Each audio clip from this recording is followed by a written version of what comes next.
कैसे कीजिएगा। मैं बिहार के नौजवानों युवाओं से ये कहना चाहता हूं कि राष्ट्रीय जनता दल को मौका मिलेगा, जब सरकार बनेगी तो पहला कैबिनेट मीटिंग जो होगा, पहला जो कैबिनेट मीटिंग होगा, पहले दस्तखत से लगभग 10 लाख नौकरियां निकाली जाएंगी। 10 लाख नौकरियां निकाली जाएंगी और ये वादा नहीं है, मजबूत इरादा है। हम लोग झूठ नहीं बोल रहे। झूठ बोलने वालों को लोगों ने देखा है, जाना है। एक साल में 2 करोड़ रोजगार देने की बात कही जा रही थी। दूसरी तरफ 15 साल में जिन लोगों ने सत्ता में राज किया, बिहार को कंगाल बना दिया।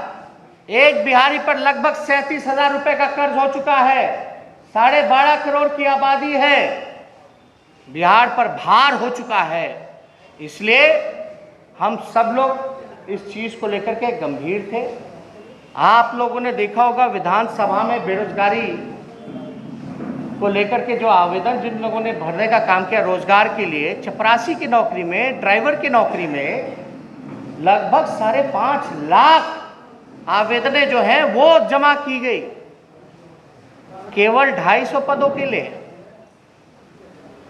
हमने एक और आंकड़ा आप लोगों के सामने बोला था और नीतीश कुमार जी से पूछा था कि भाई पुलिस डिपार्टमेंट, शिक्षा डिपार्टमेंट और आपका जो स्वास्थ्य डिपार्टमेंट है, उसमें लगभग 4.5 लाख नौकरियां रिक्त पड़ी हैं।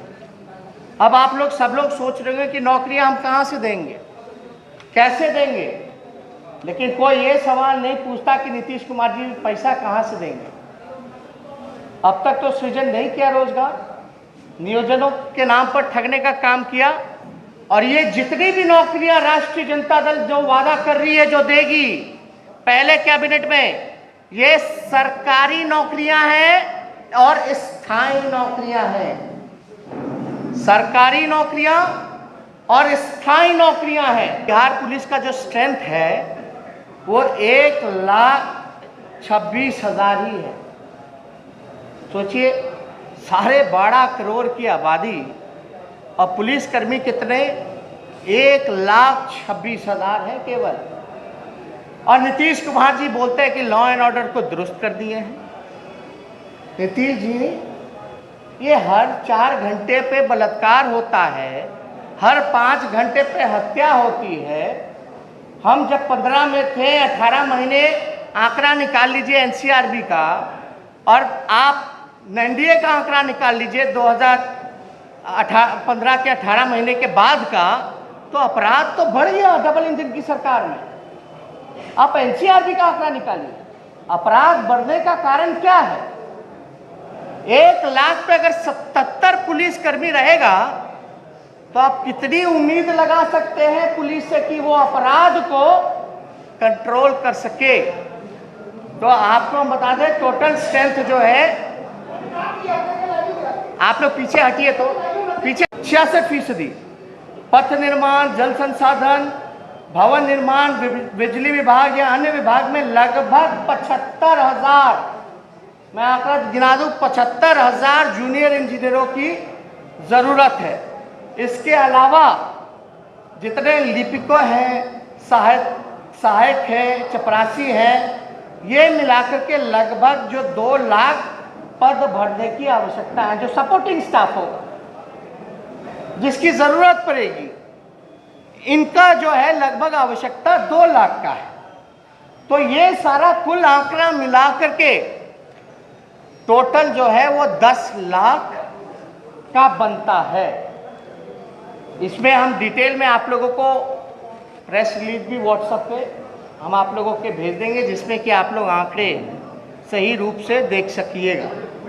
तो मेरा ये कहने का मतलब है कि 4.5 लाख तो रिक्त पदें थी, और जो आवश्यकता था, जो मानकों से उसको 15 सालों में रोजगार का सृजन करना चाहिए था, वो हो सकता था।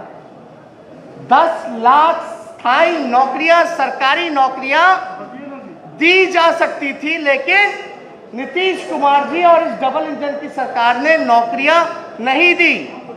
और हम आपको बता दें एक और बात, ये 10 लाख नौकरियां पहले कैबिनेट के पहले कलम से जो निकलेगा, यानी 2 महीने बाद ये सारे पदों को भरने की कवायद शुरू कर दी जाएगी। बिहार के नौजवानों को ये पदे जो हैं 2 महीने बाद ये भरने की शुरुआत कर दी जाएगी। और दूसरी महत्वपूर्ण बातें, ये केवल सरकारी सेक्टर है। जो बेरोजगार होकर के जो कृषि में काम कर रहे थे, किसान का काम कर रहे थे, अब इस बिल के बाद उनकी भी रोजी रोटी पर इन सरकार ने आफत लाने का काम किया। ये केवल सरकारी स्थायी नौकरियों के बारे में हमने जिक्र किया है। इसके अलावा भी जब कारखाने लगेंगे, इन्वेस्टमेंट आएगा, आईटी पार्क लगेगा, फूड प्रोसेसिंग यूनिट लगेगा, टूरिज्म में व्यापक सुधार होगा, पर्यटक आएंगे, रोजगार के अवसर, बिजनेस के अवसर, वो व्यापक रूप से रोजगार जो है सृजन का एक बड़ा माध्यम होगा। खेल कूद जगत, सारी चीजों को अगर देखेंगे, और जितना अनऑर्गेनाइज सेक्टर है जो सरकार के गलत नीतियों के कारण उसको तबाह कर दिया गया, उन सारी चीजों का जल्दी ही हम आप लोगों के सामने ब्लूप्रिंट, विजन कि उन अनऑर्गेनाइज सेक्टर में हम कैसे काम करेंगे, वहां हम रोजगार कैसे उपलब्ध करेंगे। तो आप समझ सकते हैं कि अगर हम लोगों को मौका मिलेगा तो हमारी पहली प्रायोरिटी होगी कि बेरोजगारों को हम लोग स्थायी नौकरी, रोजगार देने का काम करें।